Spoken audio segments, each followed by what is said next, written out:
Yeah. How has it been just like being like authentically you? Like one of the conversations, like or the last conversation we had, we were talking about like believers, like we're new believers, brand new believers, and like having all that zeal. Is that the right word? Yeah, zeal. Mm-hmm. Is that the right word? Passion, like you know me. Mm-hmm. And then like you like too like uber Christian, like you being legalistic and all that. I think sometimes like you know you're trying to figure out you know your walk. But I don't know, I just think the beautiful part of like, even right now, like I'm just now figuring out like how to just be me and like show my personality, but like, you know, still have like my faith too. Like, you know what I mean? Like, you know what I mean? Does that make sense? Like, Keep going. Still be a believer, but have my personality too. Like, not feeling like being a believer makes me feel like I have to be this like Cookie cutter Christian. Exactly. Yeah. So like, how has your walk been just like being authentically you, being a believer? Like, I mean, I know this is the same, like your identity is a believer, but like, how have I like learned how to be myself? Yeah. Okay. Or has that even been a problem? That might not have been a problem for you. No, it was a problem. It was a problem. Well, okay. I struggle a lot in not being perfect. Like, I know I'm not perfect. I'll never be. But the cookie cutter is what I thought I had to be loved. So I really struggle with me and the Lord of like, if I would sin, it was like, man, all I do is disappoint you. Like, you love me less. How do I come back from that? So I didn't know how to like be myself in my walk because it was just like, if I'm myself, then I'm not good enough. Yeah. So for me, having to learn how to be myself was having to learn about the Lord's grace and what love actually meant. Like, to know that he loves every part of you, and like he knit you in your mother's womb. So like knowing that that like he knows these things about you and still chose to send his son to die on the cross for you. That is probably how I learned to be myself, and just learn like there is grace. That's and I've been like telling myself recently, because I've been struggling a little bit recently since just all these exams I've had to take, and just life has just been really stressful. And so just having to tell myself like, where this is not the verse word for it, but it's like where sin is present, grace abounds even more. That is something I've had to really repeat to myself. Like, the Lord is really gracious with us and just really patient, and just, yeah. That I think is how I learned how to be myself. Just knowing like God's going to love me no matter how I show up and how I am with myself. Yeah.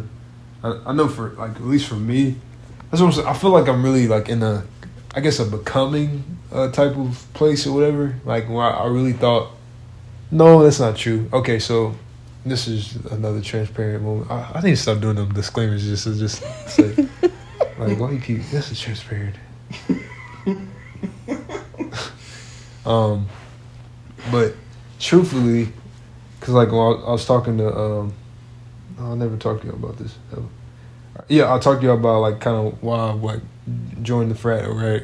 Did I tell you finish that story? Mm-mm. Okay. Long story short, yeah, it was like kind of a comparison thing, but at another nature, it was kind of like trying to prove something or like develop something in me, like the fraternity stuff, especially like Alpha was the one I did or whatever. It was all about like becoming a man, or like embracing like they're talking about like all these people that are like alphas, like Martin Luther King, all this stuff, whatever, like that. And so for me, it was like, oh, this is like deep inside, I always felt like I was like, called, or like I had this like some type of nature that I didn't really know how to like develop, and not having like, a father or whatever like that, it's like some insecurities in there of like, becoming a man, or not feeling like I was manly enough or whatever. And so like this fraternity thing, I was like, oh, maybe this is like the missing piece. Like maybe this is like where what I've been feeling like I need to be developed, because I used to feel like I needed like a mentor or something like that. And so, I got around the alpha people, and there was like, excellence and all that, and, all that stuff. So, what was I going to say? But yeah, after I graduated or whatever, I wouldn't say like, some people have like the story of like denouncing, where it's like, like there was some spiritual, like, all the spiritual stuff behind it and all that stuff. That really wasn't my, I don't think, story, unless I really like have to think about it.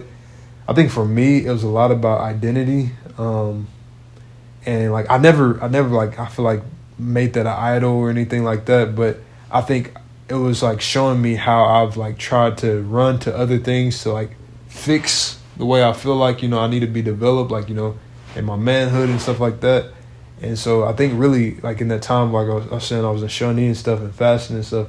That was one of the things that, like, one of the first things God, like, literally, like, poked at me about. Like, he was talking to me about my identity, like, my spiritual identity. And I remember I just started, like, kind of, like, taking off, like, you know, the scripture talks about lay aside every weight that tries to slow you down and every sin that tries to slip you up or trip you up. And so one of the weights I feel like was, like, trying to put a mask over myself to, like, be something, like, portrayed that I was, like, this, whatever, you know what I mean? Even if, like, my friends didn't feel it, it's, like, I always, like, I'll go in rooms, whether they're Christian spaces or, like, you know, more, you know, worldly spaces or whatever. I shouldn't say worldly, but yeah. And I'll always be trying to, like, metamorphosize into somebody, you know what I mean? Like, I just, it was so awkward. I couldn't figure out, like, how to just be Rob, you know what I mean? I never, ever have, like, figured out how to do that until, like, now. I feel like I'm getting better at it. But I remember after I, like, fully, like, kind of denounced, like, you know, the fraternity stuff, I remember it felt like, it was like you, like a, I don't know, it was like, it felt like I was, like, in this, like, under this, what do you call it, like a rock or something, and somebody lifted the rock and I was exposed. Huh? Exposed? Yeah. Like, weight has been lifted? No. I mean, yeah, like, a weight has been, but no, really, not really a weight, like, has been lifted. Like you know, were seen? No, like, have y'all ever seen, like, I'm a country boy, so I got all these, like, country analogies, so I don't want to, like, say that, but, like, have you ever seen, like, an insect when they are, like, underneath, like, a, like, some type of covering, and you lift it up, and they're, like, white? Have you ever seen that? I can imagine. You can imagine. Okay, like, for example, like, scorpions, if they're, like, under cover, like, they try to get out of the sun, but when they've been in the shadows for so long, they're, like, white. And then in order for them to get, like, a red or black, they have to get in the sun. So, like, they get exposed if you, like, okay. I don't know why I went to that analogy, but I just feel like exposed. Like, I felt like a little boy. Like, when I remember, like, it was a girl a lady that I met from church or whatever, and she, like, kind of walked me through, like, my denouncing thing or whatever. And I mean, I drafted my letter and everything. I submitted it, all that. And I remember, like shortly after, I was like, bro, like, it just felt like I was a little boy again. And, like, that's the very thing that I've been, like, I guess, like, running from for some. I'm feeling some emotions. And I was like, I'm trying to say. I was like, oh. Yeah. That's sweet. Well, no, for real. Like, and that's the very part of me. I'm like, bro, like, you know, because it brings up some things, like, from my past or whatever. I'm not feeling like, you know, just certain ways or whatever. But yeah, I felt like, you know what I'm saying, like a little kid again. I'm like, dang, I had this like it's kind of like a hermit crab. Have you seen, like, hermit crabs, and they, like, put these shells? It's like somebody took away, like, one of my mechanisms to, like, you know, cope. And, like, I'm like, dang, like what am I gonna run to? You know what I mean? Yes. Yeah, now I feel like what I'm doing is, like, kind of giving God, like, those places that I try to, like, hide or, like, tuck away or, like, you know what I'm saying, and it's like, no, like, bro, God can develop this if you just give it to him. You know what I mean? I don't even know how we got in that conversation, but it was really good. What was it? Yeah. Amen. I don't know how either, but yeah, that was really good. Yeah. It's really good.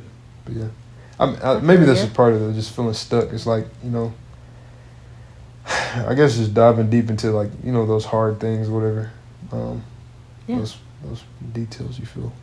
I think that, like, sometimes not acknowledging those things can keep you stuck. Like, if the Lord wants to use it, but I don't know if I would say you won't let him, but if you won't, like, open those doors, then you just stay in it. Damn. My therapist talked to me about that. Really? Yes, because at one point I was also struggling with porn too, and I remember I was like, "Boy, you said it's a property." All on one. That would be crazy, man. I'm sorry. I don't know how else to say it. Like, anyways, we're going to keep it pushing. So, anyways, for me, that was it. It was more of a comfort of, like, safety because I have had, like, a harder past with sexual things, I would say.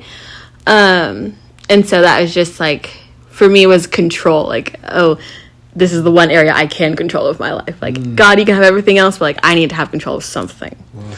And so, like, me and my therapist were just talking about, like, I was scared to let that go. And I was stuck for a long time with the Lord, because I was like, I keep struggling with this, but I can't let it go, and I don't know how to let it go. And if I let it go, like, what do I have? Yeah. I have nothing. I am terrified of that. And so we just talked about, like, yeah, like, you just have, I think she described, like, my life as like a house, and there's just some doors that, like, he's not going to open every single door that you struggle with right now, because that's pretty overwhelming. Yeah. Like, yeah, you probably can't handle all that. But the doors that he is opening, like, let him open them. And just, like, you just got to step out on faith sometimes. And all the time. You got to step out on faith and just let God use it, man. Let him work. Yeah. So. I think sometimes that's really good. Like, I think sometimes, Thanks. like, I feel like sometimes, like, faith, like, especially when it's, like, those new, like, level of, like God shows you something new, it's, like, I don't know, I feel like faith is sometimes difficult, like, to, like, trust in, you know what I mean? Yeah, it is. Trusting in something you can't see. Exactly. Yeah, it is very hard to Just trust going him. off people's word, too. A lot of people have trust issues trusting other folks' word. Yeah. Unless you don't get to know yourself, so, yeah. Yeah. I think as you keep going with your walk, though, your faith does grow. Mm-hmm. I've always been told it's like a muscle that you have to work every day. That's like why it's so important to, like, be in your word and be in prayer. Yeah. It says faith comes by hearing the word of God. That's true. I think it's just maybe, like, reminding yourself of, like, the stories that you read about. It's like, maybe. Yeah. Is that what it is? Literally, I think that, and, like, oh, go ahead. like I said, I was in private school, raised in private. You want to hold it? You got it. Okay. I was raised in private schools. I told Rob earlier, like, every week we would have to, we would recite this selected Bible verse, and we would, like, read it in the beginning of the day, and then have to go home and study it, and then recite it, like, every Friday to the whole class by ourselves. And I feel like, you know, being raised up in that just embedded a lot of verses I could just lean back on, because I can say that it is beneficial to, you know, treat the word and memorize it just how you would memorize stuff for your test, you know, because life is a test, and the Bible does hold the answer. So, you know, that's a lot. Yeah. That's good. Yeah. That's good. I mean, that's real good. I wish I should have had something like that. That was good. That was really good, Josh. That was really good. I think, like, yeah, the Bible, and I think, like, people's testimonies really helped me to just, like, grow my faith. Like, my mom's testimony, that girl, she's been through a lot with her health. And there was one point, she was not walking. She had to use a walker for my last two siblings. So it was me, and then I have a little brother and a little sister. But she could not walk without it. And then one day we were in church, and we were all just praying over her. That lady started walking. Are you serious? She started walking around the church. Yeah, she Because started. I remember that. I remember when she had, problems with her back. Yeah, well, she still kind of has those ones. That was from a car wreck. But this is, like, she's had a long journey of health things. Of just, like, continual having to have faith. There was one time she had, like, a lump in her breast, and they thought it was cancer. And then she went back to the doctor, and the lump was gone. What? Just, like, it's just crazy to, like, see the Lord work in her life continuously and be so faithful to her. So that has that, like, I feel like when my faith sometimes is, like, shaky or, like, what's going on, that's a good thing to also fall back on. Dang. Scripture really and good. those things. That's really good. I was wondering, like, part of, like, feeling stuck, do you think, like, if there's ever a case where it's, like, a sin issue that's, like, causing us to, like, feel stuck or, like, in a cycle? Yeah. Mm-hmm. Yes, I do. You want to expound? Yeah, sure. I'm sorry. Okay. I heard Josh talk too, so I was waiting for you. Yeah. Yeah, I think it can be a sin problem and, like, a heart problem. That's sometimes what I hear. Like, okay, let me think of an example. Okay, well, we talked about earlier how I used to drink a whole lot. I was drinking all the time, every day, for a little bit. And it's not healthy.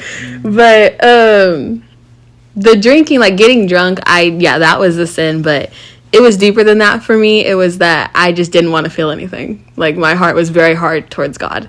And it was I just wanted to feel numb. So that was my thing. So yeah, I think that sin does keeps you stuck where you are. But I also think that's what, like, the enemy wants to do, is to keep you where you are and make you feel like you're stuck. Sometimes. Yeah. At least for me, because I know when I feel like I'm stuck, I can get into like, oh my gosh, I'm never going anywhere. Like, God is not being faithful to me. He's not being the good father he promised. And so I think that, yeah, the enemy can use those thoughts real easy. You know, for real, because I was drinking a lot too. Back in college, remember, with y'all, you know. Yep. And where was I going with that, bro? I can't just say that and not say nothing. Yeah. Like that, bro. I can't expose myself like that. I say nothing like that. None afterwards. But oh yeah, okay. I just remember I feel like most of the reason why I would do it, because I remember I was doing it often, and I didn't start until like my junior year. I think was it my junior year or my sophomore year? It's junior year. But I just remember I was always a sheltered little kid. I never had that many friends growing up. You know, I didn't have any best friends. I didn't have like friends to like come over my house, hang out with, like outside of school, stuff like that. So when I found y'all, that was like my first like real like friend group, and I just remember I just didn't want to feel left out with like the drinking and stuff, and like I didn't want to feel like going out because I never experienced that for myself, and I just wanted to have, you know, say that I can do, like say I did it, you know, live this life. I don't want to live a boring life, you know, which, you know, could lead you in some other. Yeah. Sometimes I wish I lived a boring life. But yeah, sometimes that's kind of the best thing to do at times. But saying all that to say, Does sin keep you stuck? yeah, it did keep me stuck for a while, just because I feel like I had to keep doing that and able to keep hanging around and spending time, like, because outside of doing that, I was just out the house doing nothing by myself. So I was like, in order to feel like have a sense of community, do I have to join the worldly things that my friends are doing? Yeah, man. And I was like, it was getting to a point where it affecting me so hard, like it was affecting my daily life. I was like, they were doing this maybe they've been doing this way long before me. They can handle it. I'm just not getting started way into my college career. Maybe I just did it. I tackled it on too head fast, and yeah, I got stuck in it. It was a cycle for a while, for like year plus, 2 year plus, yeah. So yeah, he definitely he blinds you. Yeah, I was blinded. Yeah, for sure. And it held me back. Like, I didn't think it was that big of an expense, like the sin. Like, I didn't even think I was sinning until, like, you know, it was a minor sin but major consequences, you know. Real. I feel like as you get older, yeah, that plays a key into, like, sins. I said this in the last video too. As you get older, the sins may not be as, you know, bad, but the cost becomes more the older you get. That's so true. I have, like, after, like, when I left Shawnee or whatever, I had to go through back, like, another process of, like, kind of like deliverance again, bro. I just seen how much it cost, bro. Like, it took so much, like, you know, time and, like, building my relationship back to God, and, you know, even incorporating fasting again or whatever, and be like, bro, it's not worth it because it costs so much, bro. It's like, it's really so cost me. I would have graduated with y'all if I would have just stayed on track. I would have graduated on time. Would have held me back 2 years, which I never would have thought would have coming up there 2019. I didn't envision that for myself, but yeah, that's how bad it can get. Yeah. Do you have, like, encouragement for somebody that's, like, you know, from your you know, background of, like, you know, grew up kind of green or sheltered, and then you get to college, especially HBCU, you know, all that, like, what advice would you give to somebody that? Staying true to yourself. Remember the reason why you came up there in the first place. Because you ultimately do have to finish what you start. And you just don't have to. Yeah, being true to yourself. I wish I just would have done that. Yeah, because I remember a time where I just didn't think none of that was for me. and I just got not peer pressure, but I just got some type of conviction of I just want to do what they do. I just don't want to hold myself back all the time. I'm going to do this for the rest of my life and not enjoy anything. Like, yeah. So that's real. That's good. But just keep in mind,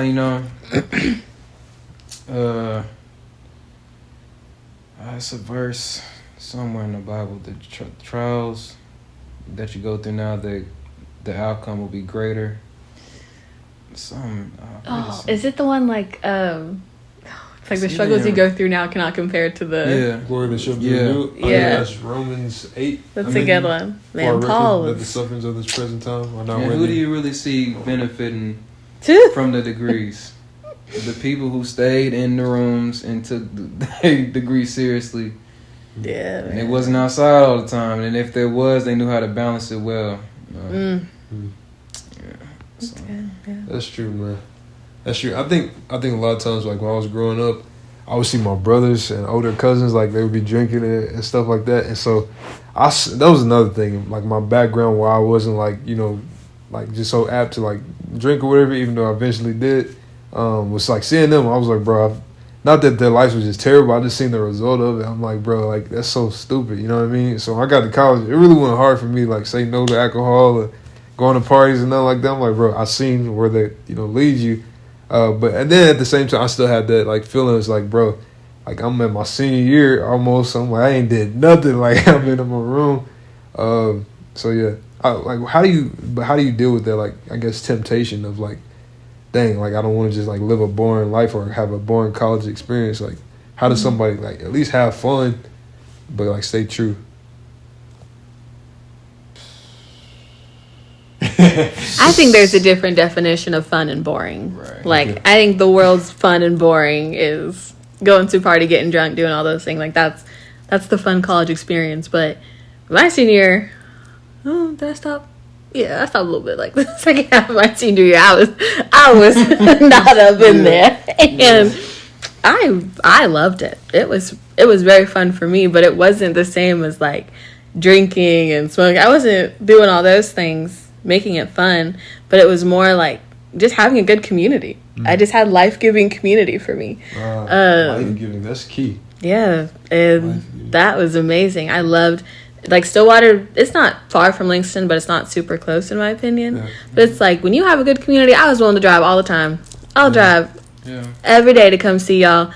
They would offer to come to me. They came to watch my softball games. Like, That's what's up. it was great. So I think just remembering, like, there's just different definitions of fun and boring, and fun to what to the world is going to look that way, and that's not actually fun. There's things under it, like they said, like sin just it blinds you. You're not even thinking about what's really happening. Yeah. So Well, I mean, what's a fun thing that y'all would do? oh man, I learned how to float a river. Not learned, but I got to, like, I feel like I was like actually experiencing life. Like, what can be fun? Like, it's not like I don't have to like drink to have fun. I don't have to numb, but it's like, man, I can go be outside. I can go, I can have hobbies. I can go like be active, play sports. Sometimes fun for me is just like sitting and talking, just like hearing each other out. So like having a cup of coffee with someone was really fun for me to just like catch up. Bro, I mean, that's just, when she said life giving, that like really hit me. It's like, because some of the fun that we do is like, it's not life giving. If anything, it's taken away. You know what I'm saying? Yeah. So I'm thinking like finding stuff that's actually going to add on to your life or whatever.